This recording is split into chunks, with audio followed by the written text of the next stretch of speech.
Os estereótipos são esses, imagens de corpos e rostos perfeitos divulgados pela mídia que despertam cada vez mais nas mentes das brasileiras o desejo da beleza ideal.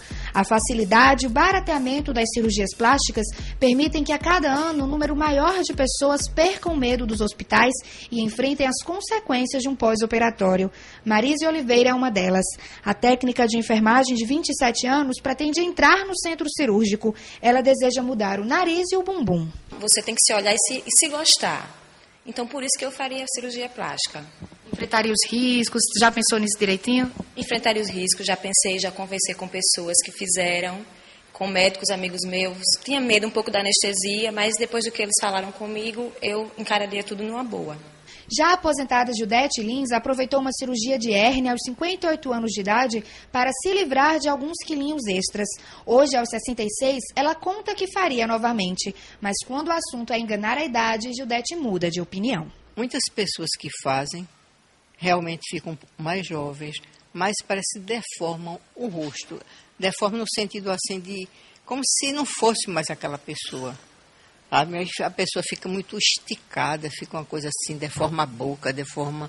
E eu acho assim que é ir contra a natureza.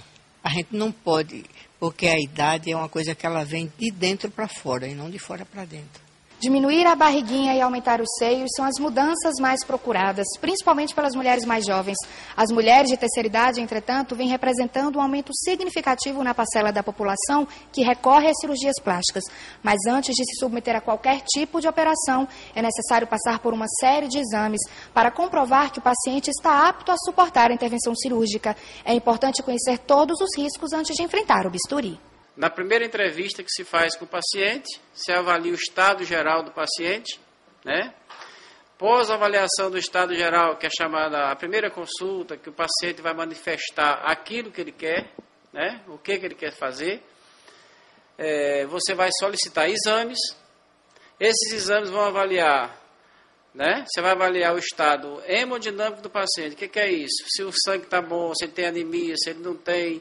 o coração, o pulmão, o risco cirúrgico que o paciente faz. Então, você avalia todo o estado geral do paciente através dos exames. Mas não são só motivos estéticos que levam às cirurgias plásticas. A estudante Anne Caroline precisou fazer a cirurgia de avanço de mandíbula por questões ortodônticas. A mastigação dela estava comprometida. Eu sentia que meu queixo não encaixava, então eu tinha que sempre estar forçando para que os meus lábios encaixassem. E eu sentia dificuldade, tanto na respiração quanto na mastigação. Mas se engana quem pensa que quando acaba a cirurgia, acaba também o compromisso. Ao contrário, é a partir daí que o paciente precisa redobrar o cuidado e a atenção aos hábitos do dia a dia. Deve seguir toda uma orientação, né, do médico, das pessoas que vão cercar esse médico, que não é só o médico que vai fazer o pós-operatório dele, tem a clínica de reabilitação, a fisioterapia pós-operatória, e as orientações no dia a dia, o primeiro dia, o segundo dia, são chamados dias de pós-operatório, que é os DPOs, né? E aí o paciente vai seguir, vai recebendo orientações para que ele possa, na medida do possível, né, ter um pós-operatório super tranquilo, com menos de complicação possível, né? O pós-operatório pode até dificultar a vida de quem decidiu fazer uma cirurgia, mas a maioria garante que não se arrepende. A autoestima, agrado ao olhar no espelho e o sentimento de estar bem consigo mesmo fazem os sacrifícios valerem a pena. Quando a pessoa assim, tem 30, 40 anos, é mais jovem, que tem algum problema assim, eu acho que ainda vale a pena.